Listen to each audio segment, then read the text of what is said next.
Dan Price, CEO and founder of Gravity Payments, captured the national attention in 2015 when he decided to raise the company's minimum salary to $70,000 a year. Although he's been criticized for what some consider his radical policies on pay inequality, Dan believes businesses have enormous power to promote social good regardless of what industry they're in, by serving communities instead of shareholders and putting people over profits. See how his principled leadership is paving the way for the future of Gravity Payments and its people. And as we've talked about, just to harp on this a little more, people are going to talk about how you acted during this for a long time. And this is a guy that is doing all of the right things. And so honored to have you, Dan, and thank you so much for being here.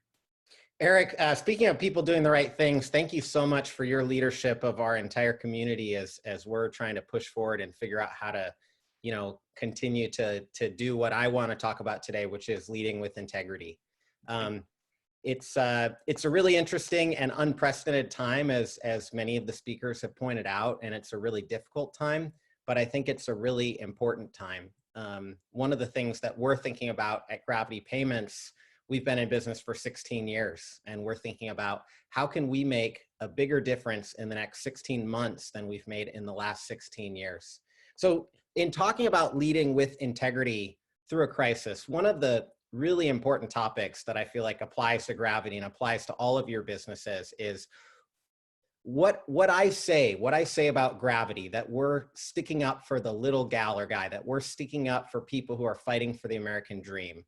Is that marketing fluff or is it reality? And I think a crisis provides an opportunity to figure out what a company is made of, figure out what level of integrity that you have. So that's what I want to talk about today. And then during my talk, you can tweet at me. I'm at Dan Price Seattle and use the conference hashtag, and we'll be funneling those questions to me at the end. So I have a half hour with you all today, and I'm hoping to finish up as quickly as possible so that we can move to Q&A, and looking forward to connecting with everybody. So thank you for being on here. So first I wanted to start with a little bit of a story.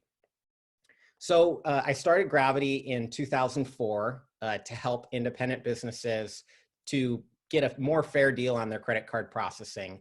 I felt like the banking system and the credit card processing system was a monopoly set up. It benefited the big guys, but it did not help people that were the little guy. And so our first customer was a woman named Heather. She owned a coffee shop in Boise, Idaho called Moxie Java. And I grew up playing music in that coffee shop, which is how I met her. And when she was explaining to me how this monopoly and how this unfair system was causing her to have to pay 4, 5, 6% of her money just to get paid on a credit card, that didn't make sense. That didn't seem fair. And so that was the idea of how we started building Gravity, and that's how it was launched. But there was always that question, are we doing this to serve ourselves? Are we doing this to make more money, to be successful? Or are we doing this to help an independent small business owner like Heather? And 2003, the company was launched. 2004, we were growing. We weren't making money, but it was exciting, and we were serving our customers. That was really great. 2005, the same thing happened. 2006, we're on top of the world, even though we're still not making money. 2007, I'm like, wow, this world is just so fun, this job. I'm so happy working with all these independent business owners. We have 35, 40 employees. We're growing, we're bootstrapped. We're doing things our way in the way that we'd be proud of. We're sticking up for our customers. We're charging half of what everyone else is charged. And all of a sudden, 2008 happened, and boy, that was difficult. We lost in what seemed like overnight 20% of our revenue, and we went from being a break-even company that was kind of just barely making it to being a company that was more on the brink of failure. And at that time, there was an easy way out that we had, which was we could levy an extra fee onto those clients like Heather that we had built the business for. And that was an easy solution to get out of it. Well, we didn't want to do that because that was against our mission. We also could consider doing some type of layoff or pay cut. But again, if your mission is to stick up for people fighting for the American dream, it just seems like that at that time seemed like it was going to be against our values to do it. And so at that time, we said, hey, we are not going to cross those boundaries. We're going to rally together. And whether or not we fail, we're going to not take the easy way out, and we're going to risk the entire company to not take those easier options. And at the time, it seemed like a bad business decision. I had just joined the EO, the Entrepreneurs Organization, and my first meeting of the Entrepreneurs Organization was about how to do layoffs. And they said, you want to cut deeper than you think you'll need to so that you can have fewer rounds of layoffs. That's what everyone was saying. That's what the experts were saying. That's what they teach in business school. And that seemed like the right thing to do from a pure business standpoint. But again, that would be proof that essentially what I had said really had been marketing fluff. And this was a chance to prove that it wasn't. We had to risk the company to do it. But when we finally rallied together and overcame it by having that rallying cry that we're not going to do layoffs, that we're not going to raise prices or cut back on this level of service that we're providing to independent businesses, that allowed us to roar back. And a lot of people might be familiar about my story with the $70,000 minimum wage and me taking $1 million pay cut. That really happened after all of this dedication to small businesses that propelled us to the success. So I want to talk about the problem that I introduced in the opening, which is what you say you're all about, what you say your mission is. Is it marketing fluff or is it true? Because people want to know. We're all saying we're mission oriented nowadays. We're all saying we have social good in our DNA. But when the rubber meets the road in a crisis, is that going to be the way your business behaves, or are you going to fall in line with the way most other businesses operate? So that problem of not knowing where we stand, not knowing where our businesses will come down, which side will come down on when we're put to the test, that's a problem that we face in the good times, because in the good times, you don't have these tough decisions like what we have right now. And so the solution to that problem basically is to risk. It's to sacrifice. And that's what happened with us in 2008. It's basically a way to put your own success, your own company on the line. I myself have been, not formally, but informally by many investors, offered up to $100 million for my business. But I know those investors would basically take it and they would use the position that we have, the recurring revenue contracts that we have with our small and medium-sized businesses. They would take that asset and they would seek to monetize it at a level that we're not, by doing layoffs, by being more efficient, and also by charging customers a lot more and providing less in terms of services. So that was an opportunity that I had several months ago. And right now, I could be in a situation where I'm wallowing, where I'm scared, where I'm kind of staying stagnant. But instead, we can look at this as an opportunity to prove that the solutions that we have, that our desire to help independent businesses, that our desire to cut against the type of monopolies that the big banking system and Visa and MasterCard and American Express have in terms of that hold over the small business community, we can prove through our actions, through our behavior. So again, in this situation, we are put to the test. And what's different about our current situation is the types of things that got us out of the problem in 2008, that got us out of the financial crisis in 2008 don't work anymore. Because in 2008, we lost 20% of our revenue in a matter of several months. In this case, we've lost at Gravity 55% of our revenue in a matter of just a few weeks. Our revenue is a function of small business revenue. Our revenue is a function of the small business economy. And so when small businesses lose 55% of their revenue, we also lose 55% of our revenue. So how do we stick up for those people fighting for the American dream in this situation? There's no way that we can figure out how to predict, how to grow, how to double our company in a matter of a few months that we have to survive in this situation. So what we did is we realized that now Gravity is not about me. It's not about even just that initial idea, but it's about the community that we've built. So how do we have today in 2020, how do we have integrity to that? It's a very different scenario than we had in 2008. So number one, the first thing that we had to do was just get our feet on the ground about what the reality is. The ground was falling out from underneath us so fast. It's just been really hard to get our feet on the ground and figure out what our new reality was. As soon as we did that, we had to bring our whole team together and communicate that to the team. So imagine I'm on a Zoom call similar to this with all 210 of our employees at Gravity Payments, explaining that we just lost 55% of our revenue, that we have a few months before we're going to go out of business. And even though we were prepared for another 20% downturn, we weren't prepared for a 55% downturn. And I admitted to my team that I did not know how to fix it. I didn't have a solution, and I was depending on them to come up with a solution to figure out some way out. And I proposed that we completely take off the table, once again, any type of increased fees to small businesses out there that we are set up to fight for, because again, that would take away from our integrity. That would take away from our mission as a company. And also, I proposed that we try to avoid anything compulsory, no layoffs, no pay cuts, etc. So I put that out to the team and said, please help us come up with a solution. What do we want to do? And the team came up with the idea of, first of all, of course, finding all the expense reductions that they could that wouldn't hurt small businesses.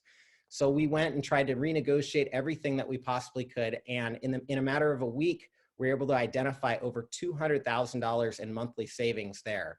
But the bigger and more painful one was that the team suggested that we have a program where people could voluntarily agree to reduce their pay temporarily to try to keep the company afloat, but not in some type of across the board way that had been done before, but in a new way that hadn't been done before, where it would not be imposed on anybody.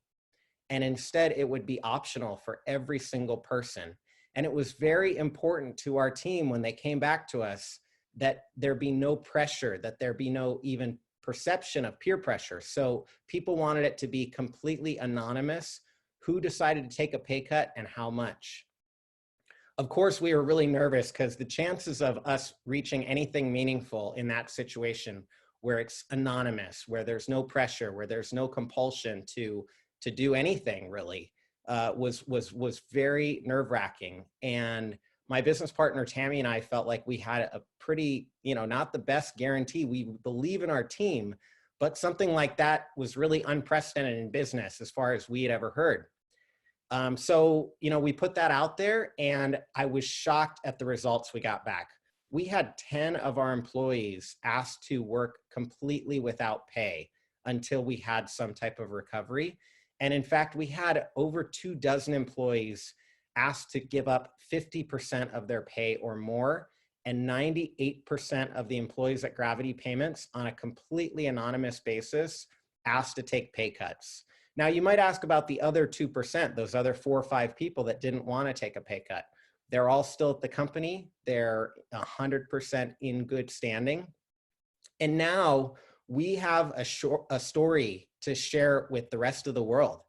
We can tell our small business clients that we would rather, even on an individual level, put ourselves in harm's way, take away from our own financial security. When we have spouses being laid off, when we have kids who are not in school, when we have all of these challenges that we're facing as individuals at Gravity on a personal level, we would rather sacrifice, we'd rather put ourselves in harm's way to be able to protect them, number one. Number two, now they know that that's not marketing fluff. And they know that it's not just about Dan, it's not just about the crazy founder CEO, but it's about the entire company.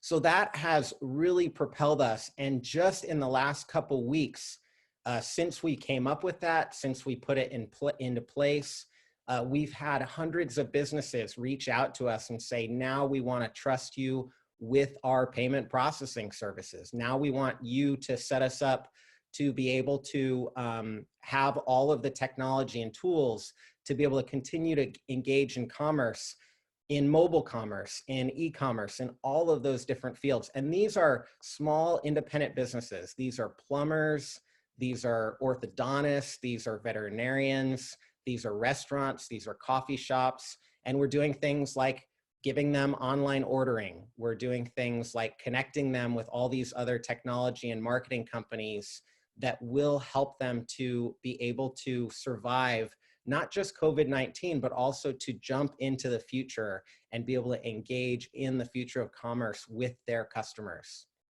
So it's been a really powerful proof for us. And what I would ask for everybody out there is that you come up with, what are the things that really make you you? What do you care about so much that you'd be willing to risk or sacrifice your own financial security or your own sense of freedom and time? There are things that you care about, that your organization cares about. And right now, if you can identify those, rally your whole team around them and double down on them, it will create a momentum that keeps you going for years to come. I think one of the things that the people at Gravity are really excited about in regards to the sacrifice that they just made and the risk that they just took is they believe that this story will propel us forward, that this growth that we're having and experiencing as individuals in our connection with our small community, small businesses, will lead to relationships that last for decades to come and will allow us to have that, that statement come true of making a bigger difference right now in the next 16 months, getting through this crisis and hopefully on our road to recovery than what we have in the last 16 years combined. So it's really been a wonderful unifying thing. And I would just encourage everybody to lean on that, lean on the things that make you different, and use this as an opportunity, because your competitors are going to be going to those things, those easy options that are going to take their business away from what you have. And if you can lean further on what makes you different, on what makes you individual, on what makes you special, you will be able to scale that going forward after the crisis, after people see what you're really made of. So I know we're going to open it up for questions. I don't know if there's some way for me to see, I think in the chat, the questions that are going to come up. But in the meantime, I would like to also announce the MacBook giveaway. Eric, I'm really excited about this. We have, I think the conference is providing a MacBook giveaway to, drumroll, Melissa Alley, who's a first grade teacher at Dr. Theodore T. Alexander Junior Science Center School. And the laptop will be utilized to help her students as they're transitioning to homeschooling. So thank you to QCon and everybody that provided that. That's really cool. Thank you to sellyourmac.com. Just a great last minute gift. He's a buddy and he's like, hey, I want to give something away. So that was really cool. And thank you so much, Dan. It's, you know, always great to hear your story and what you've gone through. I mean, I know we even caught up a week ago, and like even the past week, it sounds like things have evolved. And, you know, we're in Slack obviously for the panel, but we're also in Slack as a company, and my team's just blown away by the story. And I know you've heard this a lot, but I honestly don't think it can get old in terms of, you know, there's something to be said about when you lead with compassion and you lead with altruism and the way you've done things. You didn't even have to ask people to give things up. They volunteered it because it's a two-way street. If if you're giving up so much and you're always giving to your people, they're going to want to do that. That's the right thing to do. And it's amazing how your people have stepped up. So really commendable. It's been humbling as a leader, right? And it hasn't been humbling in like I just got an award, so I'm saying it's humbling way. It's been humbling because like I'm literally have put myself in a position, and we as a company have put ourselves in a position where we are dependent on those individuals, on them really buying in.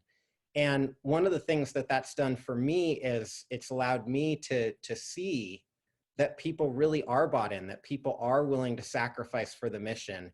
And I really hate that it took such a crisis and such a tragic circumstance to put us to that test. But it's been an amazing payoff so far. And, we're just getting, like, I'm sure you are, and probably most of the attendees are, we're getting like a week's worth of progress every single day right now as a company. And so, when it's daunting, you look at it and you say, okay, maybe we've extended our runway from 4 or 5 months to 10, 11, 12, but we've accelerated our progress to where we can, if we can keep up even half of this pace, we can make 3 or 4 years of progress in that time, which for a 16-year-old company that's not venture backed, that doesn't have, investors that are breathing down our neck to have hyper growth, it's really something that I've never experienced or seen before, to have that type of an acceleration in such a difficult time. Well, and I think that goes to your leadership, and it's, not to inflate, but, it's amazing to see, like, if you are the type of person that marches forward, or is, what did the mooch say? It was SOO.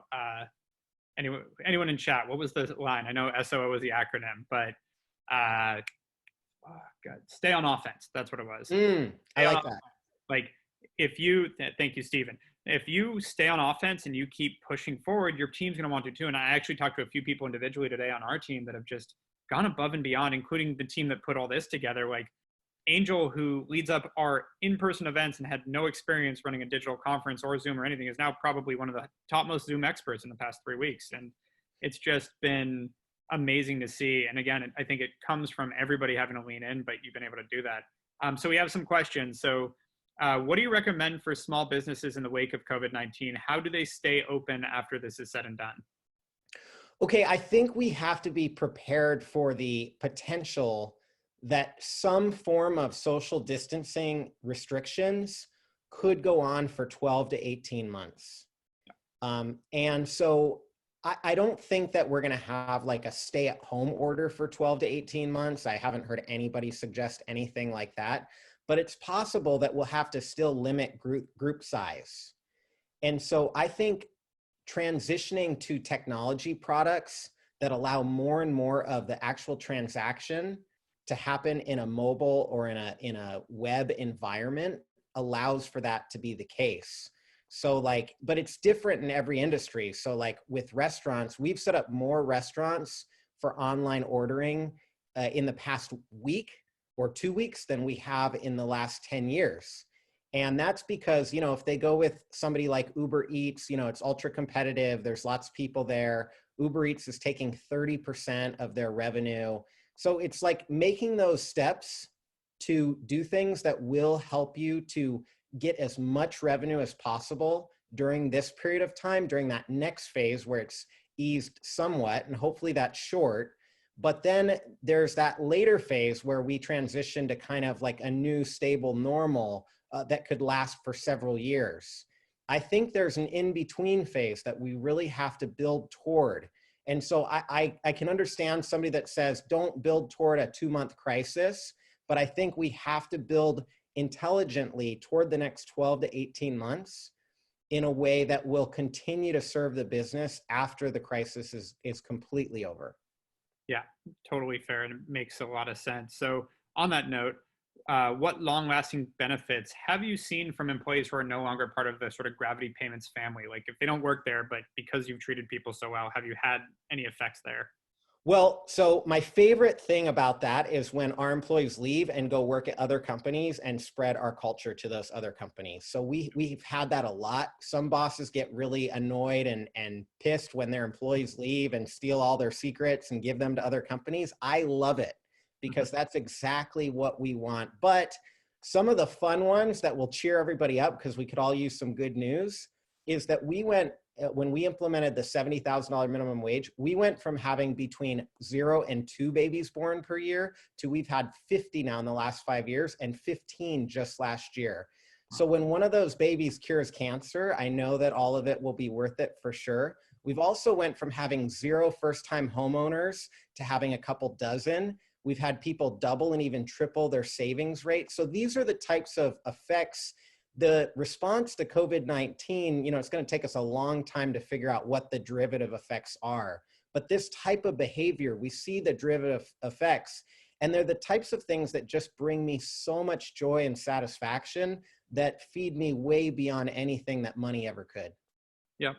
And great feedback. And on that note, what would you, let's say someone's inspired by you right now, there's a lot of business owners listening. What would be your advice if they want to pivot to more of your model and taking care? Well, I think number one is being fully transparent and basically kind of somewhat offloading all the responsibility from your own shoulders. I actually have a friend that died of a heart attack 2 days ago because of the stress. And he's in a situation very similar to the one I'm in and very similar to a lot of the attendees. And since he died, I've been dedicating every day to him and trying to be happy and trying to offload stress from me. And actually the team really likes it when you give them more autonomy, as you've done with this conference. When you put it on to them of how would you all like us to solve this? What would be in line with our values? What would be in line with building our integrity and building our story? So giving that and not taking it on your own shoulders as a CEO or as an executive team, but really flattening that out and giving the facts, giving the information. It feels scary. You're told, and we're all taught it's the wrong thing to do because we're taught that people need to be controlled. But those lessons are from an era that's gone. Yep. And the era that we have to build to is an era where we collaborate and work together. And so giving your team the information that they don't have, that you're technically not supposed to give them, and allowing them to be a part of the solution the most possible, I think is a simple step that every single one of these businesses can take. Yeah, 100% agree. I mean, it's a double positive because your people want autonomy and it gets the weight off you. Like every time someone says, "Oh my God, are you scared because you're responsible for so many livelihoods?" And I'm like, we're all responsible for so many livelihoods. Like I get it, there's a weight on me as the owner, but at the same time, I look at my people as responsible as much as I am too. And so we all work together on this. And I think that helps with the burdens. I think too, vulnerability has always been helpful and appropriate, but I think vulnerability is more helpful and more appropriate today than it ever has been in our lifetimes. And I think that you can lean on that. I mean, I'm out there in the national media. I was on CBS this morning in the past week saying, we are going to go out of business. We are not sustainable. I mean, if I would have done that 2 or 3 years ago, I would have been skewered on social media. Everyone would have been making fun of me and calling me a moron. But now, because we're all in this together and people can see it, people are responding to vulnerability. And I get to promote my business by saying, we have 20,000 customers right now. We need 35,000 customers. So we need 15,000 customers to go to our website and sign up. But the good news is, number one, we can quickly and easily make them more profitable just by saving them money if that's what they want. Or number two, we can give them technology tools to deal with the current reality. And we have to do that with a white glove environment because we're not going to add stress or worry to small business owners right now. I get to say that in a vulnerable way that also markets our solution on national TV in a way that I could have never gotten away with a year or two ago. 100%. And I think that's important. Like we started with that, we're close to ending with that, is we're all in this together. Like nobody's judging people for having a hard time right now. It'd be ridiculous to judge people. It's that everybody's being affected. And so being okay with that, being open with that is going to get you a long way. All right. So last question for you. And then I would love one last point from you. Let's see. Did you find that your decision has rewritten entrepreneurship for your own network? It's been controversial in my network. There was a friend of mine, I was going to a movie with him and I didn't know what the movie was, but it turned out the movie was Wolf of Wall Street and he was my best friend. And I came out of the movie like disgusted, wanting to throw up. And he came out of the movie more motivated than he's ever been. And just like, that's the person that I want to be. And so I've had to face something that I really didn't want to, which is that some of these messages are divisive and some of these messages are controversial. And it's honestly caused me to lose, not by my choice, but it's caused me to lose some friendships that are deeply painful for me. But again, I think that level of sacrifice, that level of vulnerability, it shows the authenticity that you need to build a community. I mean, more than ever before, business today is about building a community around you. And people want to know that they can trust you. They want to know that you're the real deal. And if you're willing to suffer some very serious, personal sacrifices, now maybe I could be a little less rude or a little nicer about it and have fewer of those.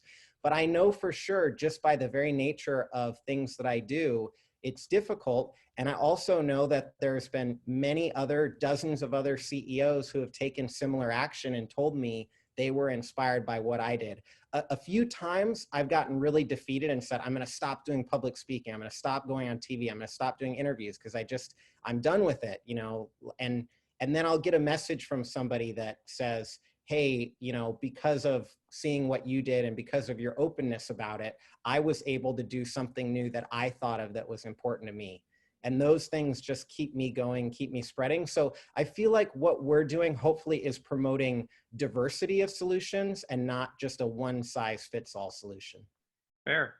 Well, Dan, thank you so much. Any last words that you want to give advice out there before we get on to our happy hour? Health, and I'm sure everybody else has been saying this too, but focus on your health. That's the number one thing that you can't compromise. And, when my friend died 2 days ago, it was just another reminder. We are all putting ourselves in harm's way by leaning into this. And so we need to give ourselves a lot of self-care. And you know what the formula is for you. Is it a walk? Is it meditation? Is it eating right? Is it exercise? But I would say recognizing that, and I'd also say with your team, recognizing this is a tragedy. So if you're out there like on fire and so like motivated and everything, you have to understand there are people who are being deeply affected by this. And I think we need to have compassion for that first and foremost, put that first, and then talk about how, yes, this is the worst thing that we've ever been through. I think we can say that definitively, but also there's never been a time before where we could make a bigger difference. And I know that that ability to make a difference will feed your soul for the rest of your life if you lean into it. The capability that you grow, but it's all predicated on your compassion for other people and for yourself and putting your health first. And also, separate from that, I would love to connect with everybody. So let's stay in touch online and whatnot. And if there's anything that I can do to help you, or if you have advice or ideas for me, I'm all ears right now. This has been a humbling situation. So I'm more of a learner than a teacher right now. And that's kind of what I want to be. Well, Dan, thank you so much. I know you've got a lot on your plate, so taking the time really means a lot. You're amazing. Appreciate your time. I appreciate you. Thanks, Eric. Thank you.